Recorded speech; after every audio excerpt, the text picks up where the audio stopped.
of the 80s: trash music, trash cars, trash architecture, trash hairstyles, trash fashion. Yeah. I tell you what I don't care for. Well, what's funny to me are the pickup trucks.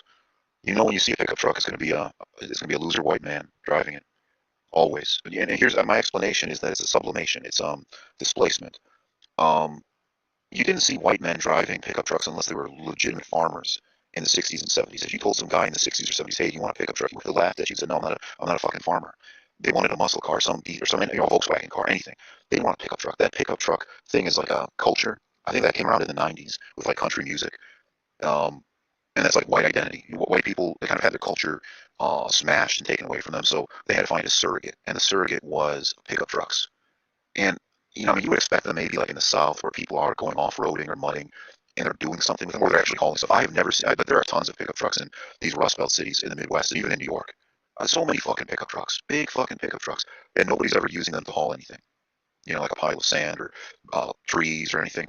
It's just people are riding around. One here comes the sad white man sitting in his Toyota Tundra in his F-250.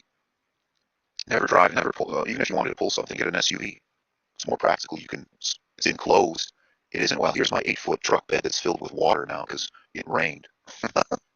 It's sublimation. It's white men expressing their cultural displacement in a socially and economically approved form. It's sort of like hunting. Why is it white men exclusively who like to snuff out the life of an animal and pose with the carcass? It's because it's a socially approved way for them to sort of vent, to express different facets of their frustration. They can't object to their displacement from society, from the workforce, from the dating market. And so they sublimate their energies, their angst. That's what they're doing when they buy a big pickup truck for $70,000. Um, why do they snuff out the life of a deer? It's because, they look around and it'll be a Mexican or an Asian or a black with a white woman. And they can't express anything about that because Morris D's will come down on them like a pile of bricks. So the response is to sublimate that. He wants to be lord over something, right? He wants to, and what is it? It's a deer or a rabbit or something like that. That's my explanation. I mean, when you see a pickup truck, it's going to be probably an older white man with a pot belly. You can predict. And I waited. I was walking to the store, and the pickup truck, flashed like somebody had pushed the button. And I waited. Sure enough, old single white man getting into the pickup truck. And I'm sure if you talk to him, he would be protecting his ego. He would be saying, "What are you talking about? That's not happening." Catholic Church. Somebody should do a documentary about the true cause of coronavirus.